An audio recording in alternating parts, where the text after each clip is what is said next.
नमस्कार, आप सबका मेरे YouTube चैनल एग्ज़ाम तक में स्वागत है। आज हम हिमाचल प्रदेश की अर्थव्यवस्था का क्विज़ करने जा रहे हैं। यदि किसी को क्वेश्चन में किसी प्रकार का डाउट हो तो वो हमारी इंस्टाग्राम आईडी एग्ज़ाम तक 9 या टेलीग्राम चैनल एग्ज़ाम तक 9 में हमसे पूछ सकता है। तो चलिए आज की वीडियो शुरू करते हैं। हमारा पहला प्रश्न है, राज्य सरकार ने किस जिला को किन्नू जिला घोषित किया है? जो हिमाचल सरकार है, हिमाचल सरकार ने किस जिले को किन्नू जिला घोषित किया है? ए हमीरपुर, बी बिलासपुर, सी ऊना, डी कांगड़ा। तो इसका सही आंसर होगा ऑप्शन सी ऊना। जो जिला ऊना हिमाचल प्रदेश का है, हिमाचल प्रदेश सरकार ने ऊना जिले को हिमाचल प्रदेश का किन्नू जिला घोषित किया है। हमारा अगला क्वेश्चन है, सुप्रसिद्ध कृषि वैज्ञानिक डॉक्टर प्रदीप शर्मा को कौन सा पुरस्कार मिला है? ए लाल बहादुर शास्त्री युवा वैज्ञानिक पुरस्कार, बी प्राण वोहरा युवा वैज्ञानिक पुरस्कार, सी युवा वैज्ञानिक पुरस्कार, डी ये सभी पुरस्कार मिले हैं। तो जो इसका सही आंसर होगा वो होगा ऑप्शन डी, यह सभी पुरस्कार उन्हें मिले हैं। जो डॉक्टर प्रदीप शर्मा थे यह एक कृषि वैज्ञानिक थे और इन्हें लाल बहादुर शास्त्री युवा वैज्ञानिक पुरस्कार और प्राण बोहरा युवा वैज्ञानिक पुरस्कार और युवा वैज्ञानिक पुरस्कार से सम्मानित किया गया था। यहाँ पर क्वेश्चन क्या बन सकता है? यहाँ पर क्वेश्चन बन सकता है कि जो डॉक्टर प्रदीप शर्मा थे उनका संबंध किस क्षेत्र से था? तो इनका संबंध कृषि से था और ये एक कृषि वैज्ञानिक थे। हमारा अगला क्वेश्चन है, किसी भी गैर हिमाचली को कितने वर्ष स्थायी रूप से रहने पर हिमाचली प्रमाण पत्र मिलता है? कि जब वो हिमाचली बोनाफाइड बन जाता है तो वो कितने साल, यदि कोई भी बाहर का व्यक्ति हिमाचल प्रदेश में लगातार रह रहा है तो कितने वर्षों के बाद उसका हिमाचली बोनाफाइड या स्थायी रूप से उसे हिमाचली कहा जाता है?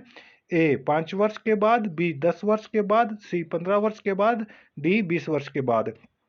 तो इसका सही आंसर होगा ऑप्शन सी 15 वर्ष के बाद। यदि कोई बाहर का व्यक्ति जो हिमाचल का स्थायी निवासी नहीं है वह हिमाचल प्रदेश में लगातार 15 वर्षों तक रहता है तो उसे हिमाचल प्रदेश का स्थायी निवासी कहा जाता है और वो हिमाचली बोनाफाइड उसका बनाया जाता है। हमारा अगला क्वेश्चन है, हिमाचल प्रदेश के किस हिस्से में वर्ष 2009 में एक 1 करोड़ वर्ष पुराना पेड़ जीवाश्म मिला है? कि हिमाचल प्रदेश का वह कौन सा शहर है जहां पर 2009 में 1 करोड़ वर्ष पुराना जीवाश्म पेड़ मिला है? ए सुंदरनगर, बी अंद्रेटा, सी तर्कवाड़ी, डी कसोली। तो इसका सही आंसर होगा ऑप्शन डी कसोली। जो कसोली है यह किस जिले में स्थित है? तो कसोली सोलन जिले में स्थित है।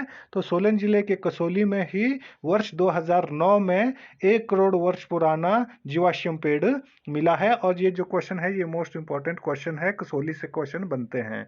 हमारा अगला क्वेश्चन है, 100 मेगावाट क्षमता वाली सैंज जल विद्युत परियोजना को किस वर्ष केंद्र सरकार से मंजूरी मिली है?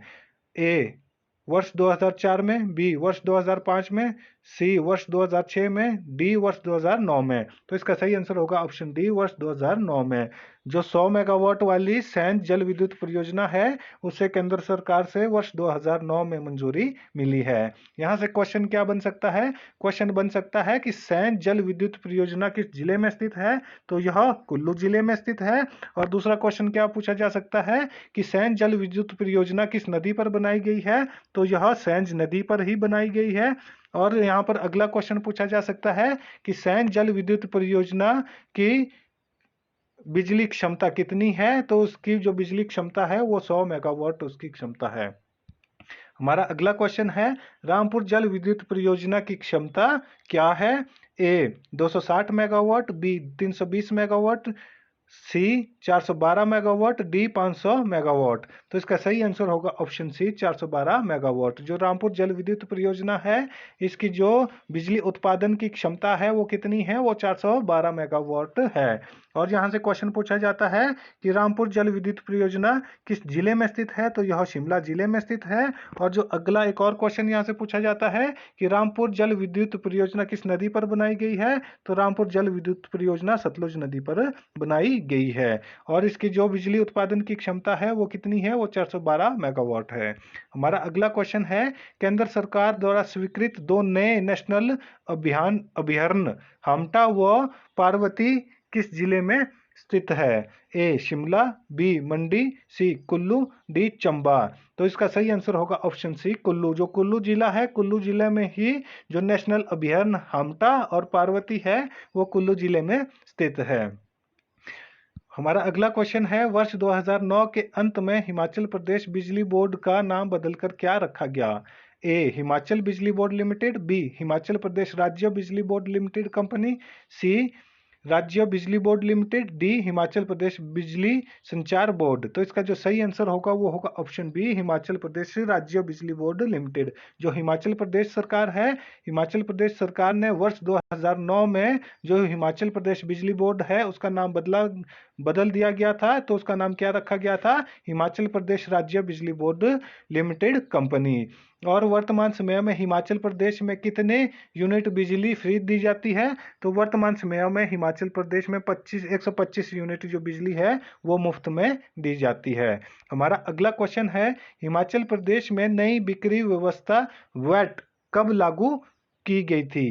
ए वर्ष 2005 में, बी वर्ष 2006 में, सी वर्ष 2007 में, डी वर्ष 2008 में। तो जो इसका सही आंसर होगा वो होगा ऑप्शन ए वर्ष 2005 में। वर्ष 2005 में ही हिमाचल प्रदेश में जो वैट होता है वो लगाया जाता था, परंतु जब से 2016 में जब जीएसटी आया तो जीएसटी के आने के बाद जो वैट है वो समाप्त कर दिया गया है, तब से जीएसटी ही लगाया जाता है। हमारा अगला क्वेश्चन है, प्रचलित मूल्यों के आधार पर वर्ष 2010 में हिमाचल प्रदेश में प्रति व्यक्ति आय कितनी थी? कि जो हिमाचल प्रदेश है, हिमाचल प्रदेश की प्रति व्यक्ति आय कितनी थी वर्ष 2010 में?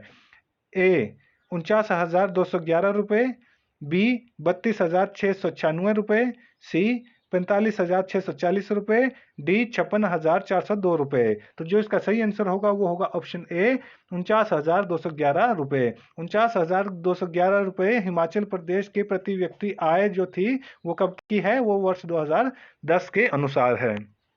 हमारा अगला क्वेश्चन है, लोक मित्र केंद्र का क्या उद्देश्य है? जो हिमाचल प्रदेश है, हिमाचल प्रदेश पहला डिजिटल राज्य बना था और ई जो पंचायतें हैं हिमाचल प्रदेश में सबसे पहले शुरू की गई थी। तो उसी समय उससे पहले हिमाचल प्रदेश में लोक मित्र केंद्रों की स्थापना की गई थी। तो हिमाचल प्रदेश में जो लोक मित्र केंद्र है उनका क्या उद्देश्य है? ए ऑनलाइन शिकायत, बी किसानों को समय पर खाद्य सुविधा दिलाना, सी कंप्यूटर द्वारा शिक्षा प्रदान करना, डी अनपढ़ माँ बाप को स्कूल तक लाना। तो इसका सही आंसर होगा ऑप्शन ए ऑनलाइन शिकायत। जो ऑनलाइन एप्लीकेशंस होती है उनको काम कौन करता है? लोक मित्र केंद्र के द्वारा वो काम किया जाता है।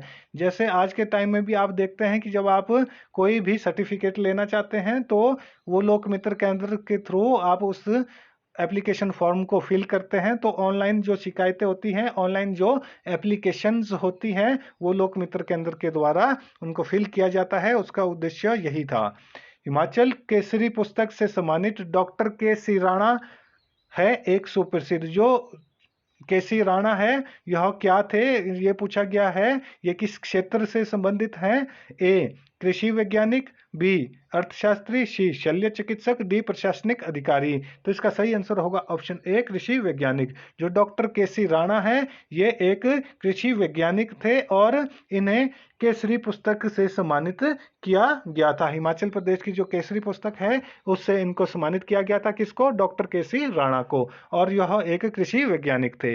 हमारा अगला क्वेश्चन है, पूर्व क्रय अधिकार अधिनियम 2010 के अनुसार ए खरीदने से पूर्व मूल्य जानना जरूरी होगा, बी संयुक्त खाता धारक या काश्तकार से पूछे बिना कोई भी जमीन नहीं बेच सकेगा, सी प्रत्येक वस्तु पर मूल्य अंकित होना जरूरी, डी धार्मिक संपत्ति को कर से मुक्त करना। तो जो इसका सही आंसर होगा वो होगा ऑप्शन बी संयुक्त खाता धारक या काश्तकार से पूछे बिना कोई भी अपनी जमीन को नहीं बेच सकता है। यदि किसी की प्रॉपर्टी, मान लो दो भाई है, यदि वो उन दोनों के नाम पे वो प्रॉपर्टी है तो वहां पर कोई एक व्यक्ति उस प्रॉपर्टी को नहीं बेच सकता है, वहां पर दोनों की मंजूरी होना जरूरी है। ये अधिनियम कब शुरू किया गया? ये अधिनियम 2010 में शुरू किया गया था। हमारा अगला क्वेश्चन है, रेणुका डैम परियोजना जिला सिरमौर के ददाहू क्षेत्र में स्थित किस नदी पर स्थित है? यहाँ से एक क्वेश्चन सबसे पहले यही बन जाता है कि रेणुका डैम किस जिले में स्थित है? तो रेणुका डैम सिरमौर जिले में स्थित है। और सिरमौर जिले के किस क्षेत्र में स्थित है? तो यह सिरमौर जिले के ददाहू क्षेत्र में स्थित है। हमारे पास यहाँ पे जो क्वेश्चन है वो क्या पूछा गया है? वो पूछा गया है कि रेणुका डैम परियोजना जिला सिरमौर के ददाहू क्षेत्र में स्थित किस नदी पर है? कि जो रेणुका डैम परियोजना है वो किस नदी पर बनाई गई है? ए गिरी, बी बसपा, सी बाटा, डी यमुना। तो इसका जो सही आंसर होगा वो होगा ऑप्शन ए गिरी नदी। जो गिरी नदी है, गिरी नदी सिरमौर जिले को दो बराबर भागों में बांटती है, गिरी आर तथा गिरी पार। ये क्वेश्चन पूछा जाता है कि सिरमौर जिले में वो कौन सी नदी है जो सिरमौर जिले को दो भागों में बांटती है? तो वो गिरी नदी है जो गिरी आर और गिरी पार दो क्षेत्रों को बांटती है। और जो रेणुका डैम परियोजना है वो इसी नदी पर बनाया गया है। हमारा अगला क्वेश्चन है, हिमाचल प्रदेश की आधारभूत संरचना के विकास में किस वित्तीय संस्था का महत्वपूर्ण योगदान है?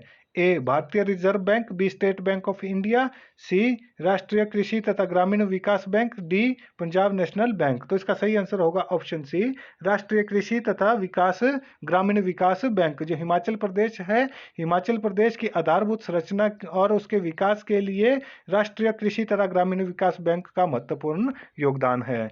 तो जो हमारा आज का क्विज है वो यहीं पर समाप्त होता है। वीडियो अच्छी लगी हो तो वीडियो को लाइक, कमेंट वो शेयर करें और हमारे यूट्यूब चैनल एग्जाम तक को सब्सक्राइब करना ना भूलें।